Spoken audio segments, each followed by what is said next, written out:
نبی پاک صلی اللہ علیہ وآلہ وسلم نے فرمایا 7 مہلک گناہوں سے بچو۔ پوچھا گیا وہ کون سے ہیں؟ فرمایا اللہ کے ساتھ شریک کرنا، جادو کرنا، ناحق کسی کی جان لینا جو اللہ پاک نے حرام کیا ہے، سود کھانا، یتیم کا مال کھانا، جنگ کے دن پیٹھ پھیرنا اور پاک دامن غافل مومن عورتوں پر تہمت لگانا۔ وہ شخص مومن نہیں جو خود تو پیٹ بھر کر کھائے مگر اس کا پڑوسی بھوکا ہو۔ سیدنا ابو امامہ رضی اللہ تعالیٰ عنہ سے مروی ہے کہ نبی پاک صلی اللہ علیہ وآلہ وسلم نے فرمایا جس شخص نے ہر فرض نماز کے بعد آیت الکرسی پڑھی اسے جنت میں داخل ہونے سے صرف موت نے روک رکھا ہے، یعنی وہ مرتے ہی جنت میں داخل ہو جائے گا۔ نبی پاک صلی اللہ علیہ وآلہ وسلم نے فرمایا صرف 3 جگہ پر جھوٹ جائز اور حلال ہے۔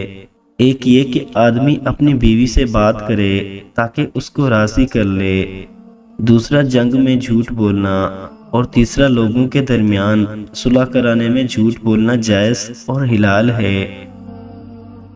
موت ڈرنے کی چیز ہے، لہٰذا جب تم جنازہ دیکھو تو کھڑے ہو جاؤ۔ جس شخص نے پرندے کے گھونسلے کے برابر یا اس سے بھی چھوٹی مسجد اللہ کے لیے بنوائی تو اللہ پاک اس کے لیے جنت میں ایک گھر بنائے گا۔ نبی پاک صلی اللہ علیہ وآلہ وسلم فرماتے ہیں جس نے مجھ پر ایک بار درود بھیجا اللہ تعالیٰ اس پر 10 بار رحمت نازل فرمائے گا۔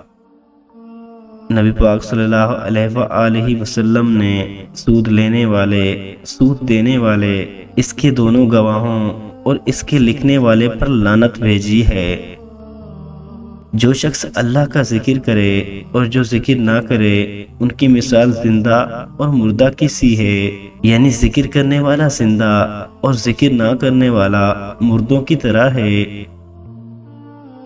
نبی پاک صلی اللہ علیہ وآلہ وسلم نے ارشاد فرمایا اگر تمہارے گناہ اس قدر بڑھ جائیں کہ آسمان تک جا پہنچیں پھر بھی تم توبہ کر لو، پھر بھی اللہ تعالیٰ تمہاری توبہ کو قبول فرمائے گا۔